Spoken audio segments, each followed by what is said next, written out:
What's going on? Hello, hello, hello. Can you hear me okay? Yep, I could hear you. Perfect. I'm a different place from where I normally record, so I'm very anxious of background noise. Gotcha, gotcha. Yeah, not too bad. How are you? I'm doing all right. Just got off of work a few minutes ago. Hopped on the call. Good to see. Good to see. Friday anyway, so we're halfway there. Yeah, yes, sir. Just looking at my notes here. To be honest, I haven't really changed much from what you sent me. I kind of just have your questions at the top, and then I went like through your profile, and then found like quotes and stuff that you put up, and just we just kind of talk about them, and then just like very the niche that you're on is very like trendy at the minute. It's very like it is kind of like in the media at the minute, so it's quite easy to find topics on it. So I just kind of Yeah, have the main ones that are circling around, and the main things that they're not circling around anymore. The last few, but they were relevant at the time. They kind of died off. So sure, sure. nothing Yep, too against the grain. yep, yep. That works for me. I think I'm all set. So tell me, who is the Tradition Rebellion? I am I'm around 20 in my early 20s. I'm from the United States. I'm an engineer, but I also have a lot of interests in religion, basically a little bit of philosophy, history, American history in particular, but also the history of Western civilization. That's kind of what I spend a lot of time reading about. Those are basically my passions, my interests, and things that I like to examine in my free time. Yeah, it's quite funny now that you said that. To be honest, I had a different picture of what you would be coming on. I thought you'd definitely be like later 30s, kind of like ranting about modern society. But the fact that you are early 20s and you interested in Western history and like researching it daily, it's quite like uncommon now that people like you exist. Yeah, the funny thing is that I see more like I guess I'm Gen Z. I see like Gen Z is very polarized, either super pro, I guess modern, like more liberal, wokeism, leftism, progressivism, but then the other side is much more hardcore, I guess, traditionalist, or you know the countercultural kids in high school. It wasn't necessarily when I was in school, but I know some friends who have like younger siblings.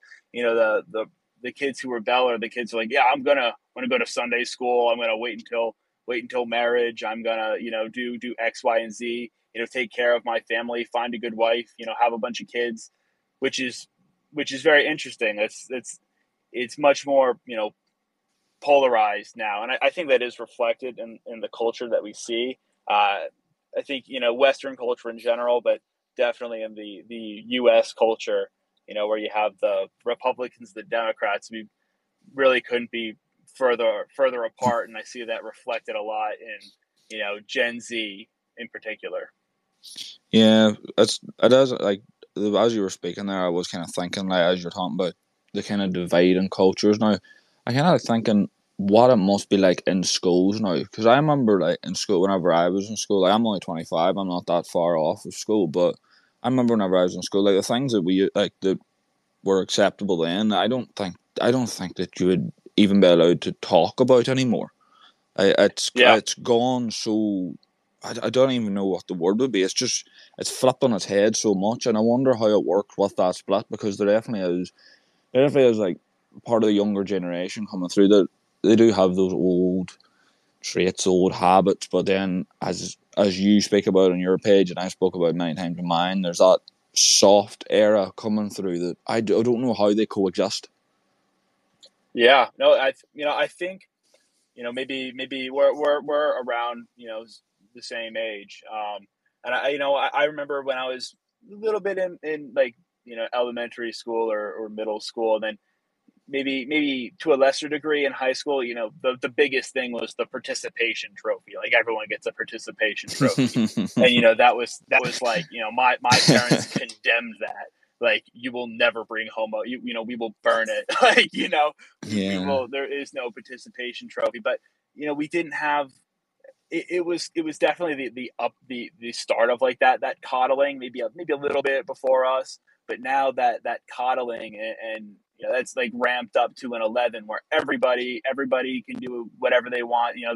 The competition is kind of dead. I remember that being kind of reflected in even like high school sports after I graduated. Football team. We never won another game. yeah, It's definitely very interesting, the type of children that it's producing. Um, yeah, I think it was probably the start for us, but I can't really imagine what it must feel like now in public school, and I think that's why we see so much. I made a meme about it today, but I I send the see homeschooling.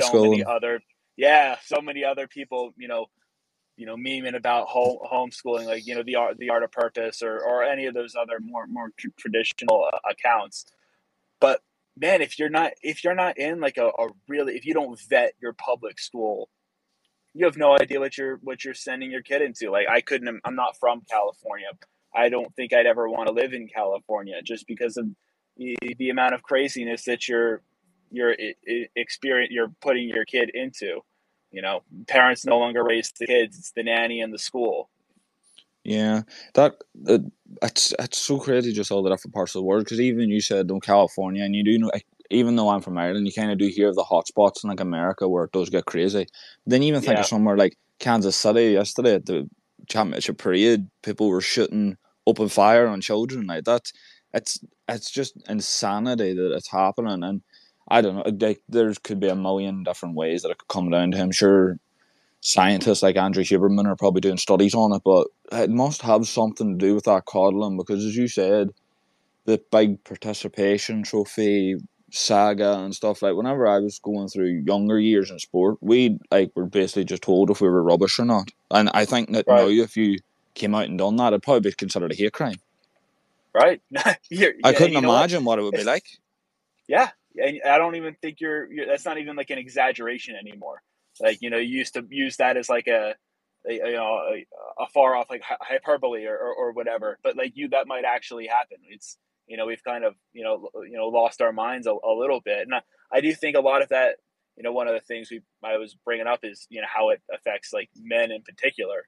But Yeah, I think part of it's we don't have you know, fatherhood and single parent homes are a big problem in the United States. I'd imagine it's really in the West in general, but I know particularly in the United States, like, that's a very hot button topic. But if you don't have a guiding hand at the home to when you get knocked out, they're there for you, but pick yourself back up. Not, oh, you poor thing. It's the world that's doing this to you, not you.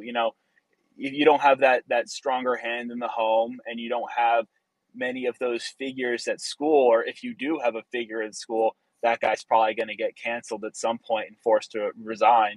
You don't have any of those strong figures telling you, yes, it's you will feel your emotions, but you don't have anyone teaching you how to control them or process them, or how to use like a negative emotion and turn it into something positive, where you fail and you hate to fail, but then you learn how to overcome whatever that obstacle is. We don't have that person doing that anymore.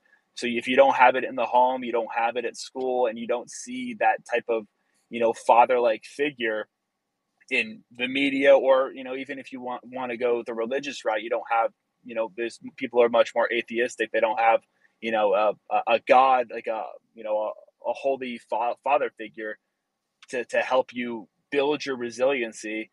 You just have an entire generation or several generations of just you know weak people who cannot control or know how to process their emotions, and people, you lash out. yeah. I understand the father figure thing and the strong figures in life and stuff. And obviously, it's a horrible situation, but I don't think it is obviously being used quite obviously now as it's almost a get out of jail free card. But I actually pity those people because there's not even strong figures in general now. Because I remember even whenever I was a kid growing up, bouncing around boxing gyms and football and different sports, there were people who were in boxing gyms who were widely talented boxers as kids, but they just they maybe didn't have somebody push them. Maybe they were single. Maybe they were like single childs or something like that. And there'd be times where I would see kids going into like a boxing ring and getting scared and getting beat up. And where now people would go, "Oh, it's okay, you tried, it's all right." Back then, an old, washed up, angry at the world, retired boxer would grab him and throw him back in and let him keep getting beat up until he eventually learned how to win. And it seems like now, if you done that, I would imagine that washed up, angry boxer would probably be serving life in prison. I would actually be terrified to see that happen now. But back then, that was kind of just how you learned. Like, if you done something wrong, you had to just keep doing it until you got it right. Yeah, I would agree with you on that. And yeah, we would even me, I trying to picture what you're saying. If I was standing there, I would look at that like, oh my God, that's horrible. But sometimes some of the worst events that happen in your life, those are the ones that that's like a foundational memory.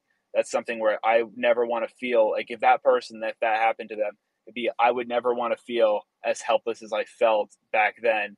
But you knew that yeah, it hurt, but you're still here. You survived. You got through it. If you can overcome that, you can overcome X, Y, and Z in the future of your life. Yeah. You would use that core memory as fuel.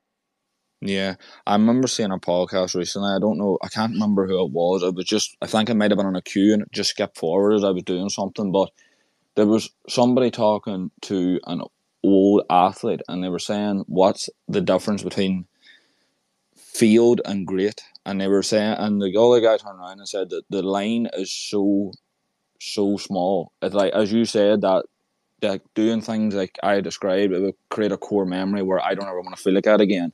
But the small line between being great at something and being field and being, thinking the world's against you is weak people say that hurt me, so I'm going to make a big statement, and I don't want people to ever think that this is acceptable. And then the great say, I'm going to make sure they never do that to me again. Right. Yeah. 100%. 100%. Yeah. And that's just a matter of that's a matter of mentality. I mean, it really is what can turn a really strong person into a really weak person is the matter of perspective that they have on an event such as that. And there's probably going to be multiple times where in your life where you might have an event like that or something along that degree. But if you keep choosing the same option over and over and over again, that's how your character becomes weak. But if you keep choosing that stronger option, that I'm never going to let that happen to me again, I'm never going to let that happen to me again, and every single time you fail, your character ultimately you know follows that path, and you become that guy who you never let things like that happen to you. Yeah, it moves quite nicely into the first thing that you sent me, which was what happened to men. And whenever I was reading it this morning and putting it onto paper so I could kind of strategize how I would talk about it, it it's almost like I don't know if it's entirely that men as a whole have changed. I think it's more just like the consumption of just stupid information that's just taking a complete battering on men's mindsets. That's interesting, and I to an extent I think I would agree that it is men physically, we could put in a vacuum. You take a person from today and you put them, I don't know, in whatever, even like 1960, that person might end up becoming around this basically the same person. But what the person in the 60s and the person today are consuming and basing their mindset around is drastically different. I think men, what they hear, the environments that they're being put into, it's why people don't feel they don't feel appreciated, or masculinity in and of itself is looked at as bad or unnecessary. I think that I could never talk about this as well as a guy like Jordan Peterson could talk about it, but there's a Yeah. reason why a guy like that has such a big platform and is one of the most, famous people on the planet now, because that is such a need, and he reflects how a lot of men feel. I think, you can go like the Jordan Peterson route, or you can go like, now people are taking the Andrew Tate route. But Two the very fact that, different routes.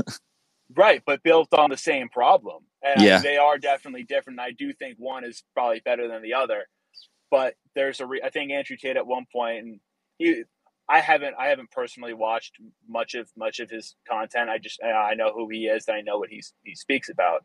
But I think at one point he was like the most searched man in the world. Like, maybe that was after his whole prison thing. oh, it But was there's a most searched reason. for a long time, a very Yeah, long time. right. But there's a reason. There's a reason why, because it's such a problem. But I do agree. Like, it's probably less to do with men in and of themselves, but maybe it's probably more about, the mindset and the environment, with which men are now currently treated.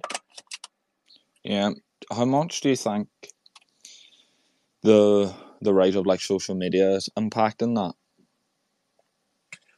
I think social media is having, I do think it's impacting it to, a much higher degree, especially amongst young men.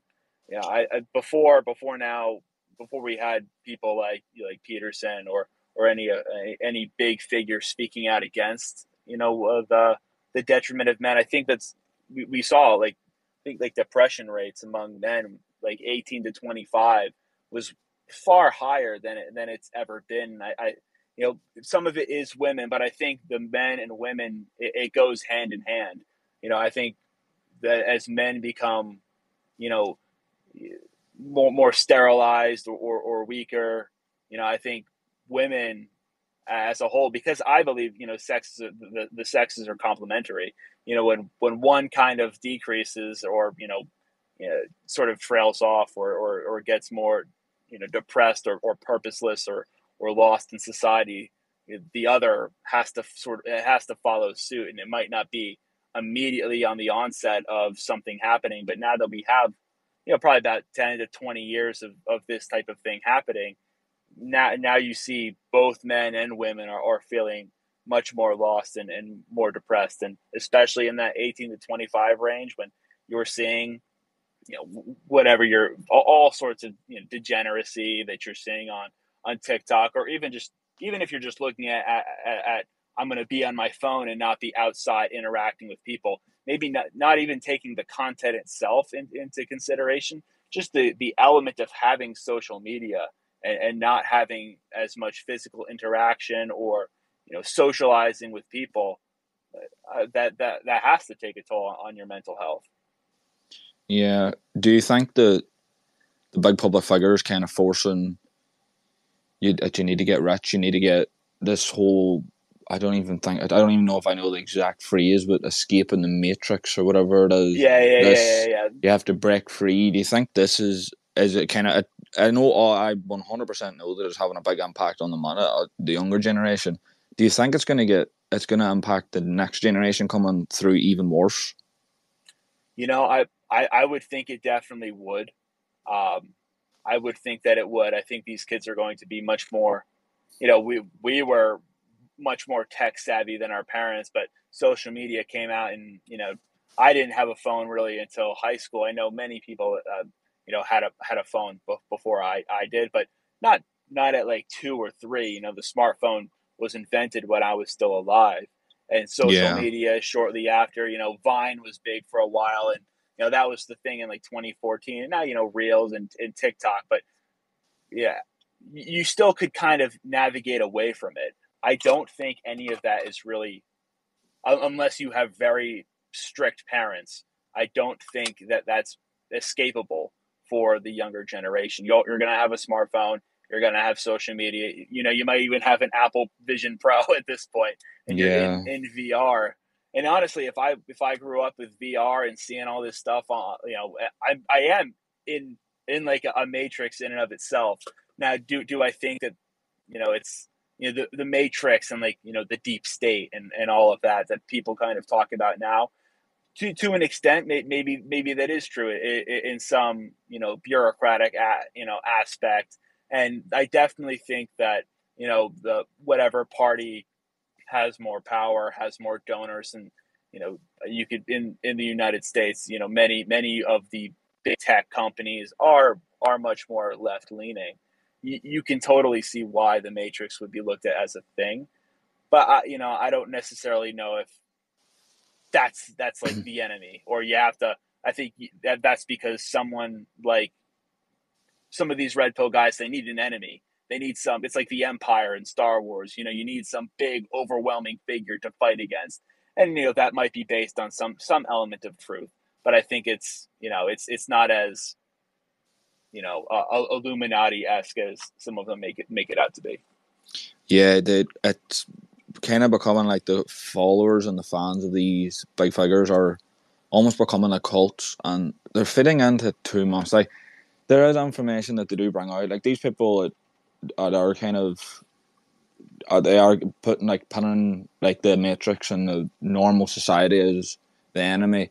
I don't think the people following them understand that they have a message. Yes, they're also content creators. They can't just sit Yeah. there and say you need to make money, because it wouldn't. Nobody would click on it. It wouldn't get views. It wouldn't be entertaining. Like, they have to Right. sit there and scream about how, oh, if you don't get rich, that someone's going to come in the middle of the night and steal you. Like, you have to come in with something. Like, they can't just sit there and tell you like their message. They have to make it more glamorized. But people take it too literal, because I followed a conversation recently on Instagram and in a comments of someone's post, and it was some kid talking about, oh, manifesting riches, and someone replied like, oh, you've so much life ahead of you, like you can think of riches in the future. And he said, I'm too late now to get rich, I'm 20. That's insane. That's It's crazy. absolute insanity. Like, people around like where I'm from that got rich, I don't think any of them even got rich before they were 30. Right. No, no, It's totally. insanity. It's becoming. That's why I'm thinking, are these figures just like really damaging it? Because as like those kind of beliefs are just, there's, I don't think the people believing in them understand just how delusional they are becoming. Yeah, well, I totally, 1,000% agree with you on that aspect. I do think, these, 17-year-old on TikTok posing in front of his Bugatti because he won, because of gambling or crypto, or, remember NFTs? Like, that was a Oh, huge thing for like a year. All these disappeared. guys getting rich on NFTs, and now they're worthless. It's a lot of, clout chasing and hustler mindset. I don't abide by that. I don't agree with any of that. But I totally agree with you on the aspect of course, everyone wants how if you're 16 and you're impressionable, or and you're looking at a guy who's whatever, not 3 years older than you. He's in a teenager and he's driving a Lambo. I remember like every YouTuber when I was a kid, like they all had a video where they finally got a Lamborghini, and Yeah, like they're 24, and that's like every video has that's their most viewed video. Oh, look at the custom Lamborghini I got.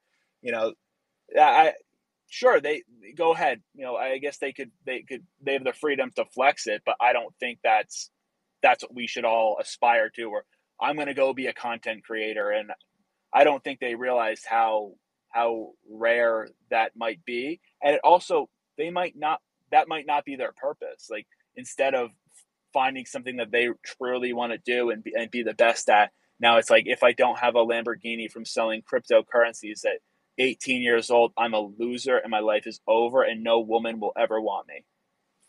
yeah.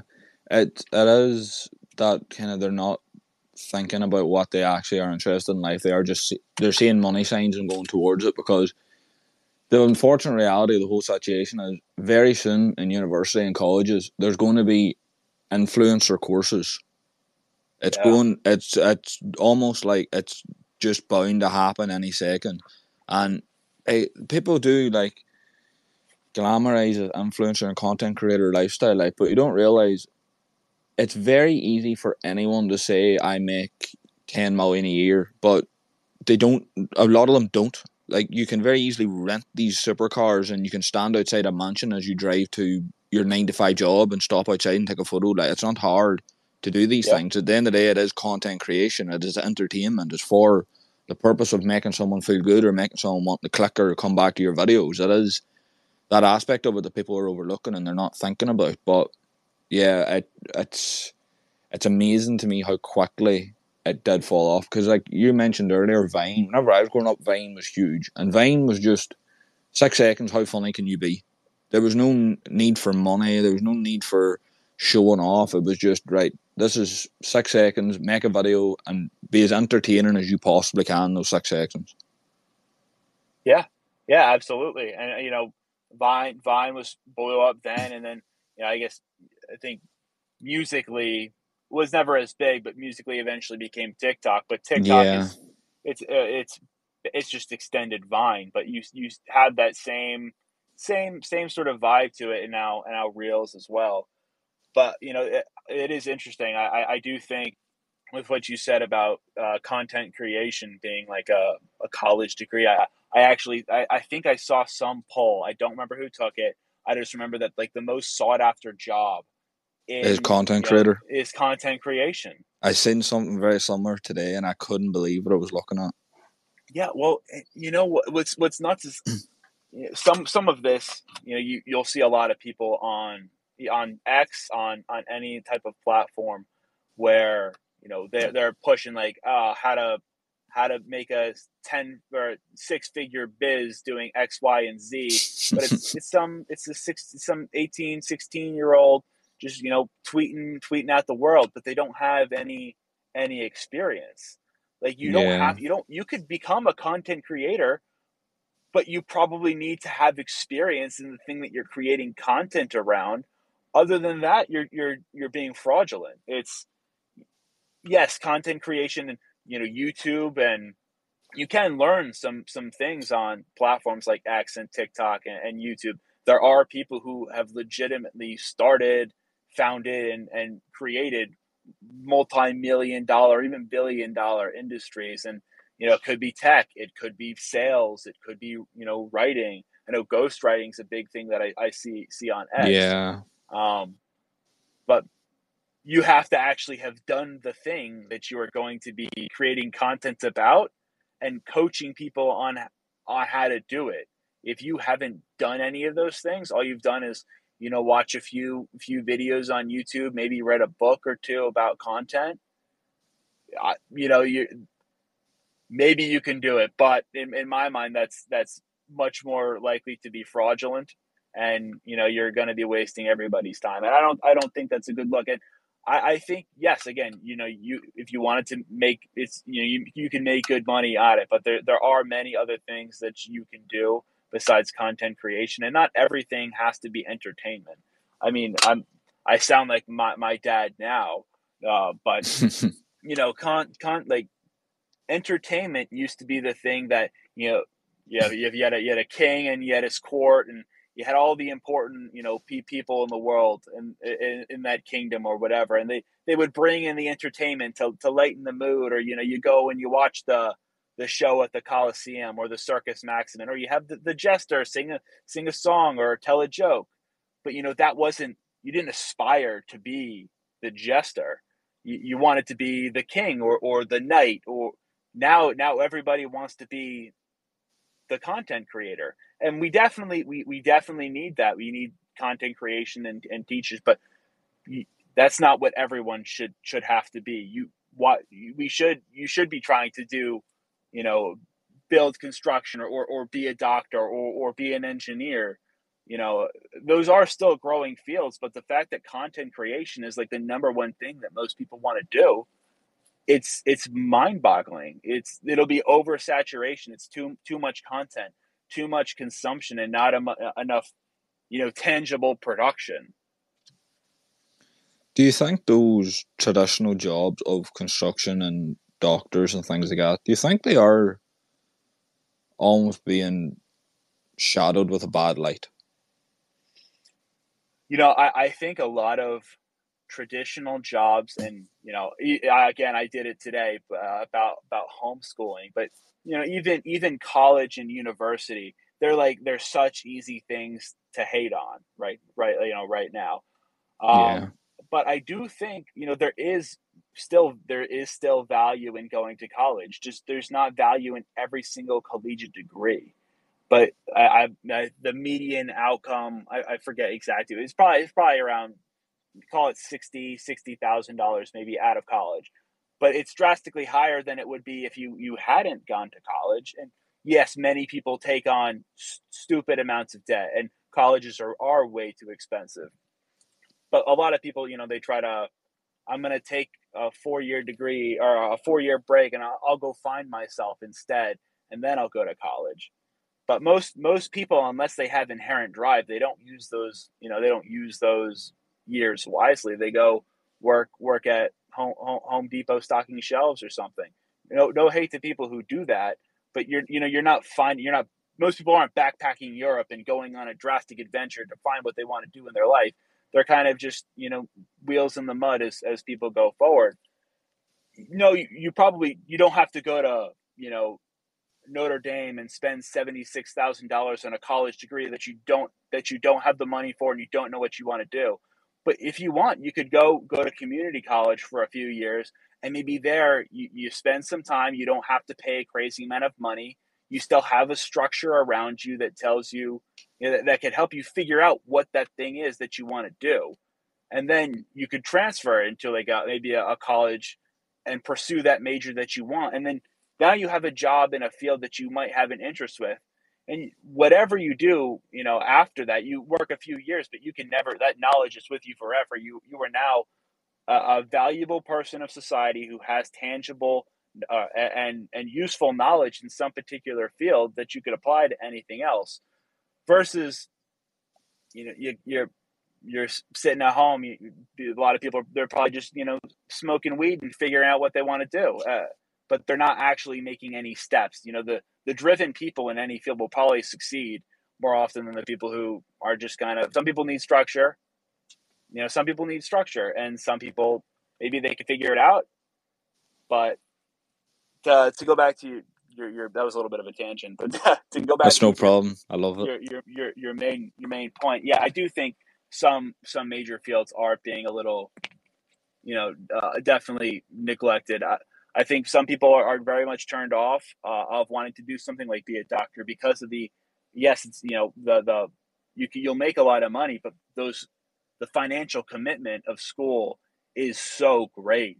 And that is a big problem, the price of college. And yes, you do get some financial aid, and that could be from the university, and scholarship, or maybe government aid as well. But I do think a lot of young people look at something like being a doctor as that's a 20-year investment. And now that we're so interested in instant gratification, and maybe I could just go make some money in an easier way. Maybe they don't care as much, or we don't want to look to the 20-year path. We want to look at what am I doing in 6 months? What am I doing right now? What are all my friends doing on Instagram? Oh, I won't have anything. You can't actually look towards the future. And why would I want to go be an engineer and build something when I can, instead travel the world and post pictures and drive fast cars and whatever, live life, you know, I, hot and fast like a shooting star, burn out. But I'd rather burn out in my 20s and happy than live the rest of my life working a job and having a family and being happy. I'd much rather just mess around and have fun and figure it out. Yeah. We'll all figure it out in the end. Well, maybe not all of us, but most people will figure it out. But I don't necessarily abide to that shooting star, raging 20s aspect. But I've never been that guy, so it's hard for me to relate. Yeah, I have never been either, to be honest. But as you were talking about people kind of taking like backpacking years and in quotation marks trying to figure it out. I don't know if it's just, I don't know necessarily if they're trying to figure it out. I think they're putting off avoiding Yeah. this kind of narrative that working a 9 to 5 or a normal job for your whole life is so terrible and so miserable. It's like, it's not. Working a job you absolutely hate your whole life is miserable. If you just sit down and think about what you actually are interested in, what you're good at, what you could do for the rest of your life, it's not actually that difficult. It's not that miserable. It's actually quite enjoyable because you can still do all these things on the side. Yeah, you summed that up a lot better than I did. But that's you hit the nail on the head with that one.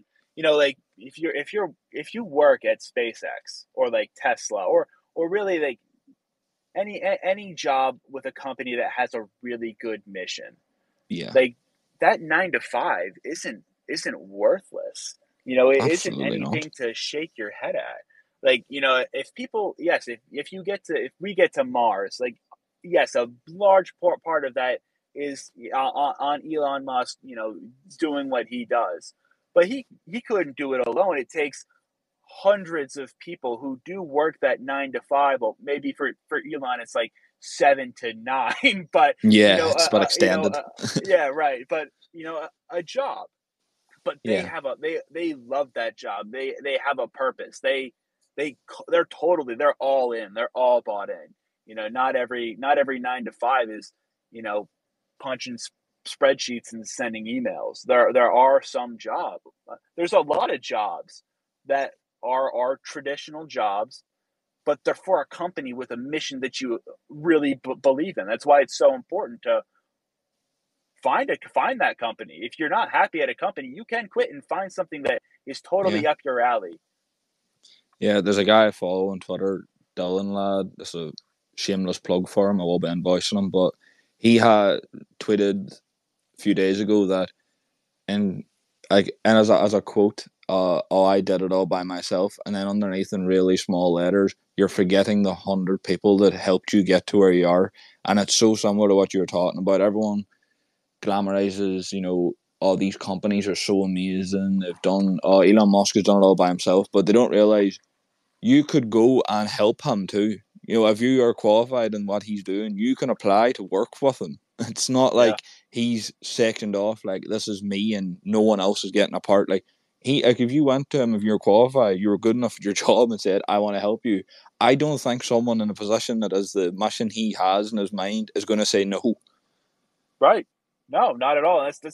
That is the beauty of, you know, some parts of, you know, corporate America. There are many companies doing really cool stuff, and you can work for any of them. Like, yes, you'll need to have some qualifications, but Yeah, if you wanted to get to Mars or work for space development, there's a ton of companies that are doing that's exactly what they're doing. Or, you know, robotics. You work at Boston Dynamics, or you could go to college. That's a good part of going to college. That's how you kind of can work your way, and you work with these researchers who are on, you know, cutting edge of science, yeah. and or you know, healthcare, or, you know, you True name it. heroes. That's yeah, that's the beauty of that is the beauty of the system. So not all of the Matrix is bad. You know, there are definitely, you know, bad narratives and bad movements, but some things that we do have some parts of the educational system or the corporates for a reason. But as with anything that's ever existed that's made by human beings, it's flawed. You know, we are still people. There's going to be good, there's going to be bad, there's going to be great actors and important movers, and there's going to be people who want to see the system blow up or who taint the system. Yeah. I want to go in on some quotes I've got from your page because there's been some. There obviously you have some quote. You have some things on your page that people are going to find quite controversial, but there's been some that I read and it just got my mind ticking. And the first one that I wrote down is one that it gets on my nerves every time I see someone talk about the other side of what you're talking about here. But it's 90% of foods at a grocery store didn't exist 100 years ago, and neither did 90% of the health problems. Yeah, I had someone actually, you know, reply to that thing and saying, like, oh, you know, are you really saying that, you know, people today are way worse off than we were at the early, you know, 1900s? Like, no, not No. necessarily. That was, you know, that was like a tweet that I was having, and I was doing. I was you know, at lunch, and you know, I work a job in manufacturing, and it was just on my mind because, you know, sometimes I see people and they pull up to work and it's a few things of processed foods, can of Coke and like a pack of cigarettes. And I'm just like, it's like 9 a.m. I'm like, really? Yeah. Like that's crazy. So, some of those were just on my mind, but I do think, yes, the advancements that we have in medical technology and all of that are vastly superior today than they were back then. But there is the other element that we particularly see in the United States, where you go into a grocery store and it's brand, brand, brand, brand, brand, brand. Everything is Yeah. processed. Everything is wrapped in plastic.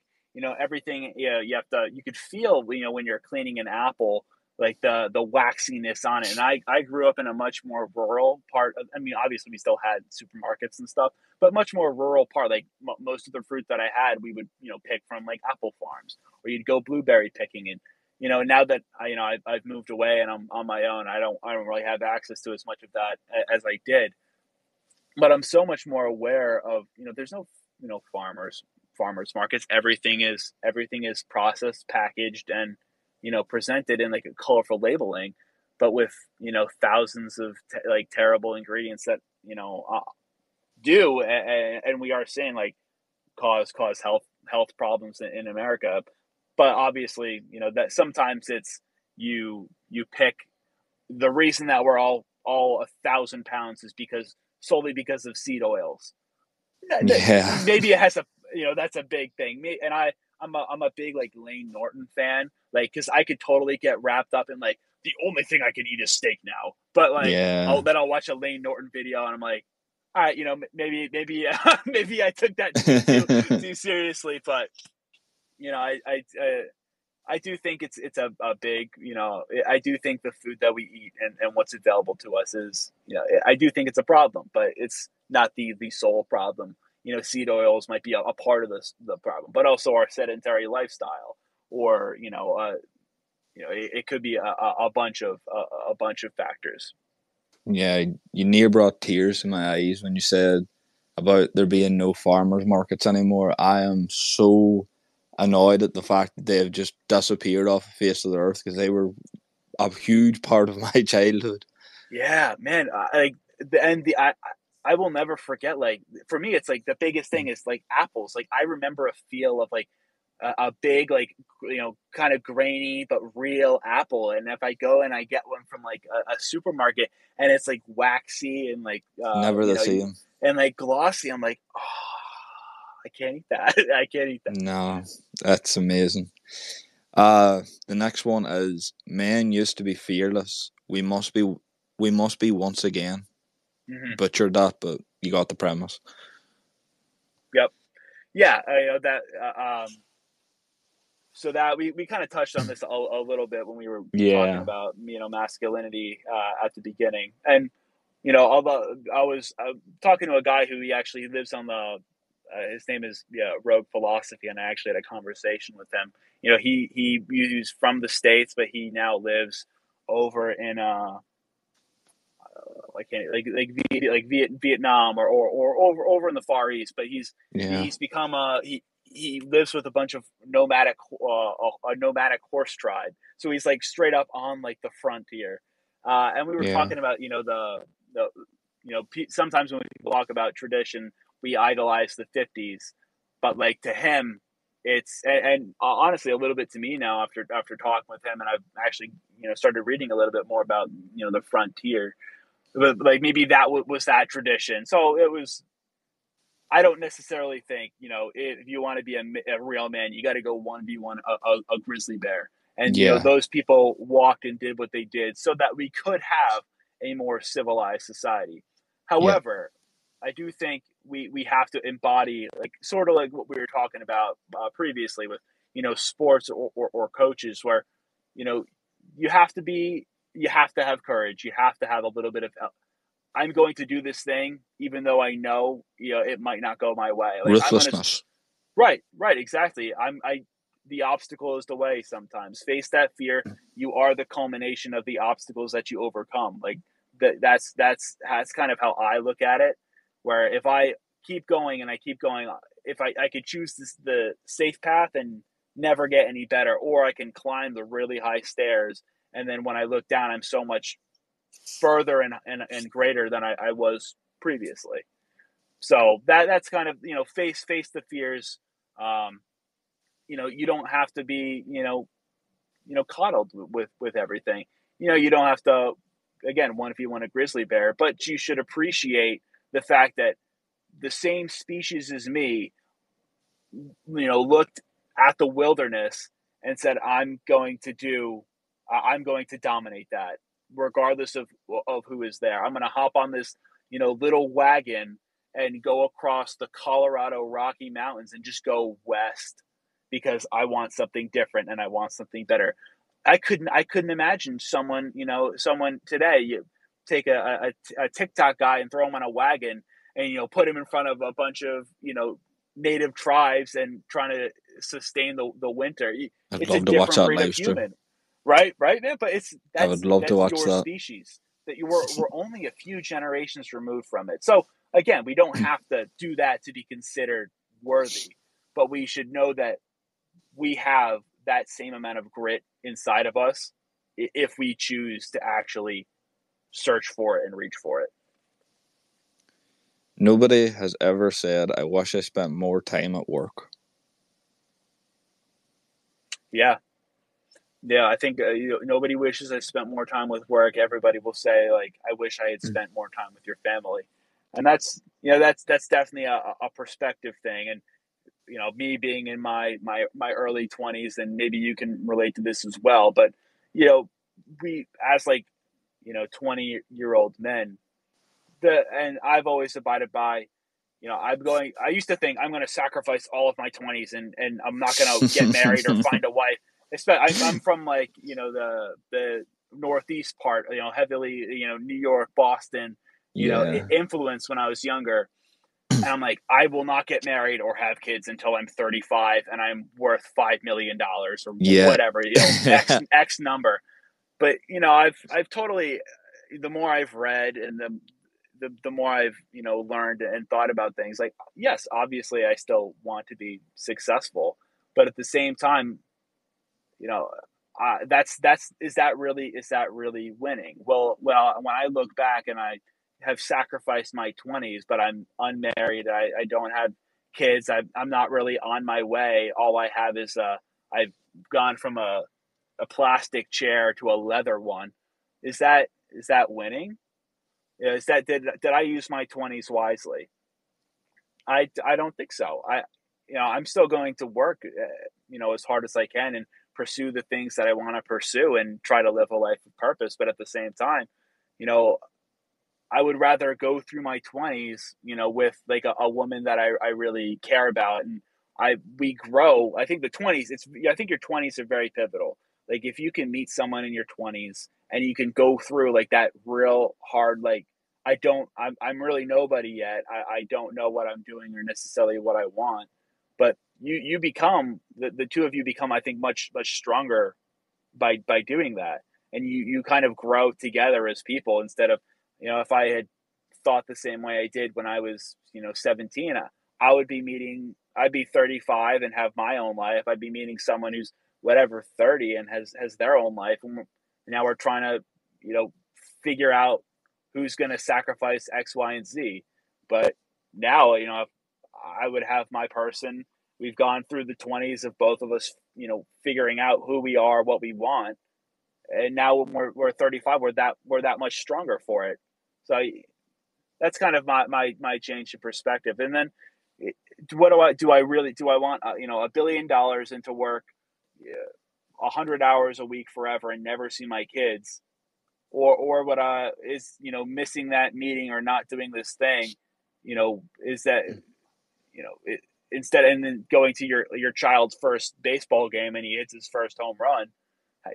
That's like a core memory for your kid, and ultimately you're gonna die, and the only thing that lives on after you is your family, your children.